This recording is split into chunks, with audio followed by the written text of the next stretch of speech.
सर्व कर्म से मुक्त हुए पर जो ज्ञानादि युक्त सदा एक रूप अक्षय परमात्म ज्ञान मूर्ति को नमन सदा। ऐसे सिद्ध भगवान को नमस्कार करके हम मास्टर की का अध्ययन करेंगे। मास्टर की में हम उन कुछ शब्दों का अध्ययन कर रहे हैं जिनके चार चार भेद हैं। पिछली बार हमने पर्याय आर्थिक न्याय में ऋजु सूत्र शब्द न्याय संविरूढ़ एवं भूत न्याय की चर्चा की थी। थोड़ा सा शब्द न्याय में कुछ मेरे हिसाब से कन्फ्यूजन रह गया था, हम दोबारा इसे पढ़ते हैं। शब्द न्याय किसे कहते हैं? संख्या, लिंग, कारक आदि के दोष को जो दूर करे और शब्द के द्वारा पदार्थ को ग्रहण करे वो शब्द न्याय है। जैसे आम्रा वन, आमों के वृक्ष वन है। यहाँ आम्र शब्द तो बहुवचन है और वन शब्द एक वचन है। यद्यपि व्यवहार में ऐसे प्रयोग आते हैं, तथापि इस प्रकार के व्यवहार को शब्द ने अनुचित मानता है। इसी तरह से ये व्याकरण की गलती को स्वीकार नहीं करता। जैसे आचार्य श्री पधार रहे हैं तो शब्द ने कहता है कि क्या आचार्य 10-20 हैं, परंतु व्यवहार में ये आदर सूचक है। आचार्य श्री पधार रहे हैं ऐसा कहना इसलिए ये ठीक है, परंतु शब्द न के अनुसार ये ठीक नहीं है। इसी तरह एक और इसमें बात आती है कि यह न लिंग आदि के भेद से पदार्थ को भेद रूप ग्रहण करता है। जैसे स्त्री जो पदार्थ है, लिंग के भेद से उसके 3 भेद रूप हैं। दार पुल्लिंग जो परिवार में दरार डाले, भार्या जो परिवार का भार ग्रहण करे स्त्रीलिंग, कलत्र नपुंसक जो शरीर की रक्षा करे। यानी कि दार पुल्लिंग, भार्या स्त्रीलिंग, कलत्र नपुंसक लिंग, ये तीनों शब्द भिन्न भिन्न लिंग वाले होकर भी एक ही स्त्री पदार्थ के वाचक हैं, परंतु यह न स्त्री पदार्थ को लिंग के भेद से 3 भेद रूप मानता है। ये तो हुई एक बात। और शब्द न की दूसरी बात है कि पर्यायवाची सभी शब्दों को ये एक ही अर्थ में ग्रहण करे, वह शब्द न है। जैसे निर्ग्रंथ, श्रमण और मुनि, इन सबको वो एक ही अर्थ में ग्रहण करता है। साधु, मुनि, दिगंबर, तपस्वी, इन सब का अर्थ अलग अलग है, पर शब्द न इनमें भेद नहीं करता। इस तरह शब्द न की चर्चा पूर्ण हुई और आज जो हम पहला शब्द लेंगे वो है अभाव। सबसे पहले हम यह देखते हैं कि अभाव किसे कहते हैं और इसके कितने भेद हैं, फिर एक एक करके उनकी परिभाषा लेंगे। अभाव है 4: प्रागभाव, प्रध्वंसाभाव, अन्योन्याभाव और अत्यंताभाव। एक पदार्थ में दूसरे पदार्थ के ना होने को अभाव कहते हैं। पहला अभाव पढ़ते हैं, प्रागभाव। एक द्रव्य की वर्तमान पर्याय का उसी द्रव्य की पूर्व पर्याय में अभाव सो प्रागभाव है। इसे ना माना जाए तो कार्य अनादि ठहरे, कार्य होगा ही नहीं। जैसे दूध से दही बनता है तो दही में दूध का अभाव है। दही वर्तमान पर्याय है और उसमें भूत की पर्याय दूध का अभाव हो गया। प्रागभाव को जानने से यह समझना चाहिए कि अनादिकाल से किसी जीव ने यदि अज्ञान, मिथ्यात्व दोष किए हों और उसने धर्म कभी नहीं किया है तो वह जीव नए पुरुषार्थ से धर्म कर सकता है, क्योंकि वर्तमान पर्याय अवस्था का पूर्व पर्याय में अभाव है।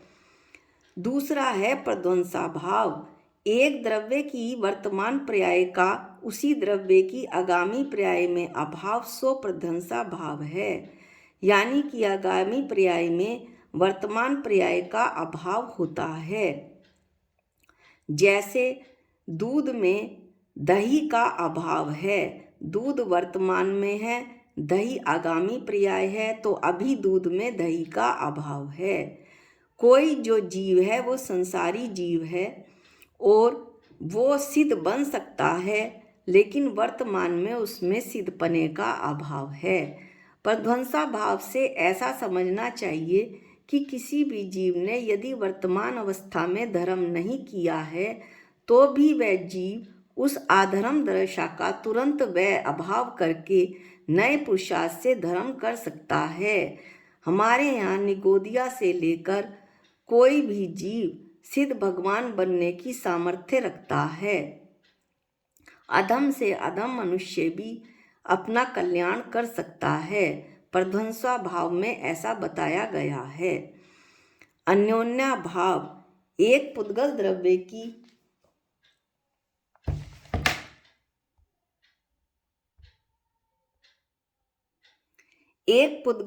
की वर्तमान पर्याय का अन्य पुद्गल द्रव्य की वर्तमान पर्याय में भाव सो अन्योन्या भाव है। इसे ना माना जाए तो एक पुद्गल द्रव्य की वर्तमान पर्याय अन्य पुद्गल द्रव्य की वर्तमान पर्याय से भिन्न, स्वतंत्र और भिन्न नहीं ठहरेगी। यह अभाव हमेशा रहने वाला है, यह नित्य है। पहले के जो प्राग भाव और प्रध्वंसा भाव हैं वो अनित्य हैं, लेकिन ये अभाव नित्य है, क्योंकि घड़े का कपड़ा और कपड़े का घड़ा होना किसी भी प्रकार संभव नहीं है। वे सर्वदा पृथक पृथक ही रहेंगे। अन्योन्या भाव से ऐसा समझना चाहिए कि एक पुद्गल द्रव्य की पर्याय दूसरे पुद्गल की पर्याय का कुछ भी नहीं कर सकती। एक दूसरे की मदद, सहायता, असर या प्रेरणा आदि कुछ भी नहीं कर सकती। इसके बाद चौथा जो अभाव है वो है अत्यंता भाव। एक द्रव्य में दूसरे द्रव्य का भाव अत्यंता भाव है। ये तो हमें आसानी से समझ में आता है। छहों द्रव्यों का अपना अपना अस्तित्व है, अपने अपने उत्पाद व द्रव्य हैं। विश्व 6 द्रव्यों से मिलकर बना है। एक द्रव्य में दूसरे द्रव्य का अभाव नहीं होगा तो विश्व की व्यवस्था ही चरमरा जाएगी। 6 से 7 और 7 से 5 द्रव्य रह जाएंगे। इसलिए एक द्रव्य में दूसरे द्रव्य का अभाव अत्यंता भाव है। इसे ना माना जाए तो द्रव्य स्वतंत्र और भिन्न नहीं ठहरेगा। चेतन पुद्गल बन जाएगा और पुद्गल चेतन बन जाएगा। चेतन पुद्गल कभी नहीं बन सकता और पुद्गल चेतन कभी नहीं बन सकता। ये अत्यंता भाव है।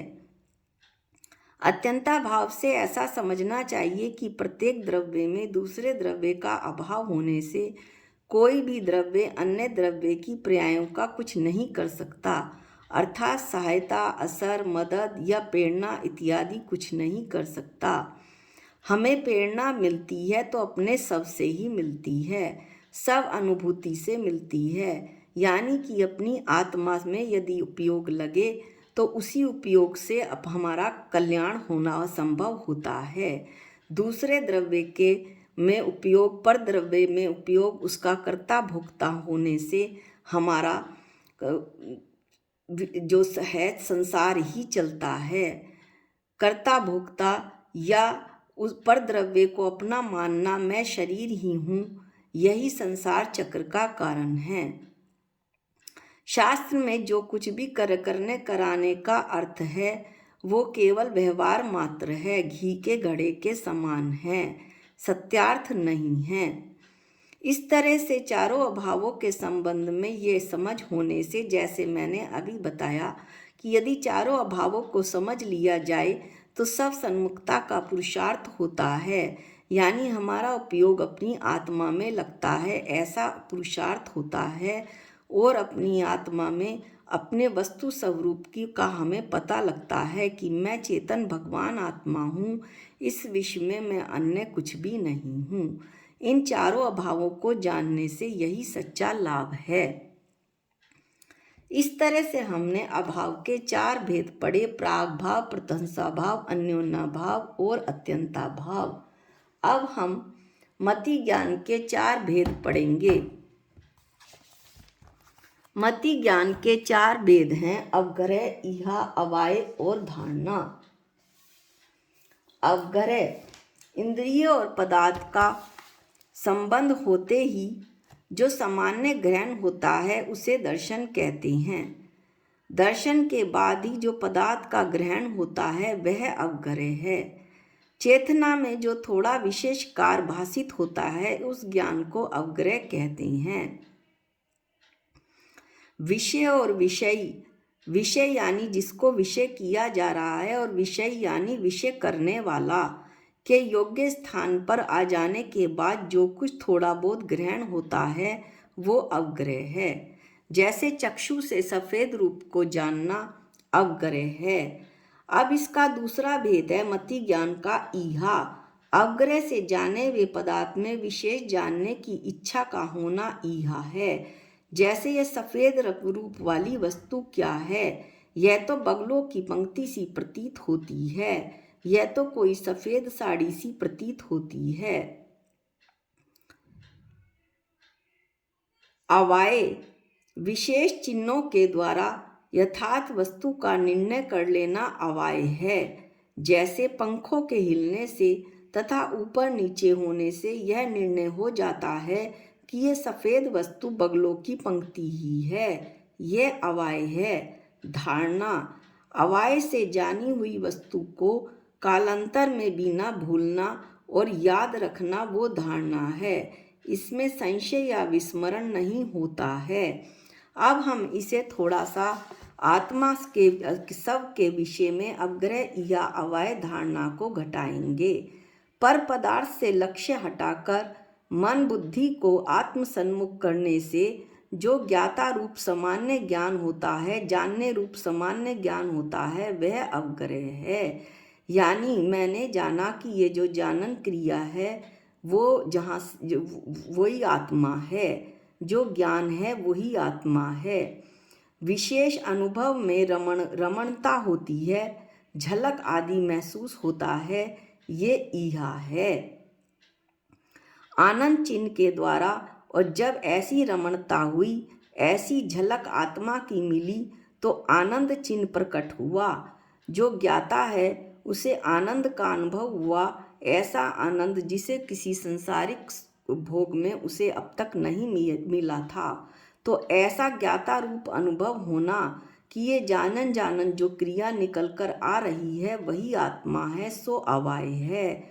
और जब ऐसा ज्ञातामयी आनंद को कि ये जानन क्रिया जहाँ से निकल कर आ रही है वही आत्मा है, इसके सिवाय अन्य कुछ नहीं, मैं ही वह वो चेतन भगवान आत्मा हूँ, जानने और देखने वाला, इस बात को ना भूलना ही धारणा है। इस तरह से हमने आत्मा के ऊपर अवग्रह या अवाय और धारणा घटाए। हमने मति ज्ञान के 4 भेदों का अध्ययन किया, अवग्रह या अवाय और धारणा। अब हम विग्रह गति का अध्ययन करेंगे। विग्रह गति संसारी जीवों की जो गति होती है वो 4 समय से पहले विग्रहवती अर्थात मोड़े सहित और अविग्रह मोड़े रहित दोनों प्रकार की होती है। जो विग्रहवती गति है वो मोड़े सहित होती है और इसके विग्रहवती गति के 4 भेद बताए हैं। इक्षु गति, पाणी मुक्ता गति, लांगलिका गति और गोमूत्रिका गति। अब हम एक एक करके इनका वर्णन करते हैं। इक्षु गति, बाण, ऋजु गति, इसे ऋजु गति भी कहते हैं। इक्षु गति को जैसे धनुष से बाण के छोड़ने पर वह सरल रेखा में जाता है, तो इस सरल गति को इक्षु गति कहते हैं। दूसरा है पाणी मुक्ता गति, जिसमें एक मोड़ा लेना पड़ता है और 2 समय लगते हैं, उसे पाणी मुक्ता गति कहते हैं। पाणी पर रखा हुआ मुक्ता, हाथ पर रखा हुआ मोती एक मोड़ा लेकर जमीन पर गिरता है, इसे पाणी मुक्ता गति कहते हैं। तीसरा है लांगलिका गति, जिसमें 2 मोड़ लेने पड़ते हैं और 3 समय लगते हैं, उसे लांगलिका गति कहते हैं। लांगलिका का अर्थ है लांगन, अर्थात हल में 2 मोड़े होते हैं। इस तरह की गति को लांगलिका गति कहते हैं। चौथी है गोमूत्रिका गति, जिसमें 3 मोड़ा लेना पड़ता है और 4 समय लगते हैं, उसे गोमूत्रिका गति कहते हैं। यह जीव चौथे समय में कहीं ना कहीं नवीन शरीर नियम से धारण कर लेता है। इसलिए विग्रह गति का समय 4 समय के पहले पहले तक कहा गया है, जैसा कि ऊपर भी बताया था। इन चारों भेदों को पढ़ते हुए विग्रहवती गति के 4 भेद हमने पढ़े: इक्षु गति, पाणी मुक्ता गति, लांगलिका गति और गोमूत्रिका गति। ये चारों भेदों को पढ़ते पढ़ते साथ ही हम विग्रह गति भी पढ़ लेते हैं। विग्रह शब्द का अर्थ है विग्रह अर्थात शरीर। नवीन शरीर को धारण करने के लिए गमन करने को विग्रह गति कहते हैं, अथवा जो विरुद्ध ग्रहण करने को विग्रह कहते हैं।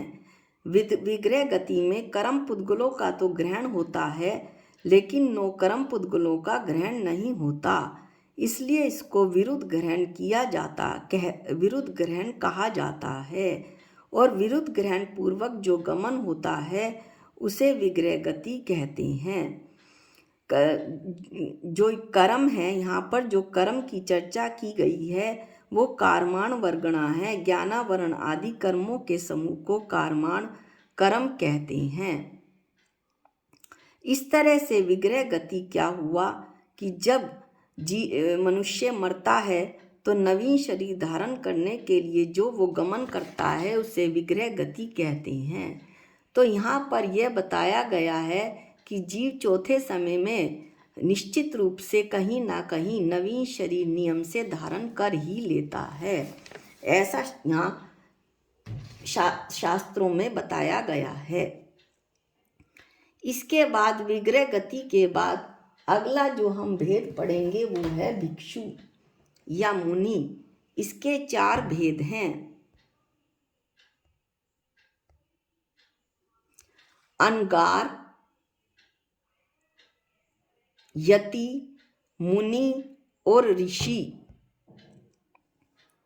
सागार तथा निरागार या अनगार संयम चारित्र के अनुसार ये 2 प्रकार के श्रावक होते हैं या मुनि होते हैं। सागार तो परिग्रह सहित श्रावक के होता है और निरागार या अनगार परिग्रह रहित साधु के होता है। लेकिन इसमें भी भेद है। चारित्र मोहनीय का उदय होने पर जो परिणाम घर से निर्वृत्त नहीं हुए, यानी मुनि बन गए पर गृहस्थपना नहीं छूटा, वे वन में निवास करते हुए भी, ऐसा मोक्ष मार्ग प्रकाशक में पंडित टोडरमल जी ने कहा है कि गृहस्थपना नहीं छूटा तो वन में भी वो गृहस्थी बसा सकते हैं, वे अगारी हैं। लेकिन जिसके इस प्रकार के परिणाम नहीं हैं, अर्थात वे घर से निवृत्त हैं, गृहस्थपना चला गया है, वे घर में वास करते हुए भी अनगार हैं। अनगार शब्द का ये अर्थ हुआ। अब अगला है यति।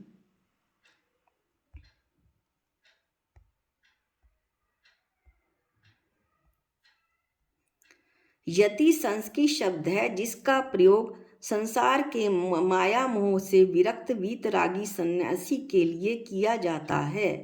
इनका उद्देश्य धर्म कार्य करते हुए संसार का उपकार करना और स्वयं के प्रति लक्ष्य मोक्ष की प्राप्ति करना होता है। इस तरह हमने यति दूसरा भेद पढ़ा। अब है मुनि। जो मौन रहे वे मुनि हैं, लेकिन जैन ग्रंथों में उन निर्गंत महिषियों को मुनि कहा है जिनकी आत्मा संयम में स्थिर है, सांसारिक वासनाओं से जो रहित हैं और जो जीवों की रक्षा करते हैं। जैन मुनि 28 मूल गुणों का पालन करते हैं। इसके बाद अगला जो है वो है ऋषि। 64 रिद्धियां जैन धर्म में बताई गई हैं। रिद्धि प्राप्त साधु को ऋषि कहते हैं। इस तरह से हमने भिक्षु मुनि के 4 भेद पढ़े: अनगार, यति, मुनि, ऋषि। यद्यपि यहाँ एक और शब्द का वर्णन करने का आशय था, पुरुषार्थ, जिसके 4 भेद हैं: धर्म, अर्थ, काम और मोक्ष। लेकिन वीडियो थोड़ा लंबा होता जा रहा है, इसलिए इन चारों का वर्णन संपूर्ण रूप से हम अगले वीडियो में करेंगे। अभी के लिए पुरुषार्थ 4 प्रकार का, धर्म, अर्थ, काम और मोक्ष। आज के वीडियो में इतना ही। निज निधि निज में बताई, ये अनंत उपकार है। इसके लिए जिन वाणी माँ को वंदनानंत बार है, वंदनानंत बार है। सबको जय जिनेंद्र।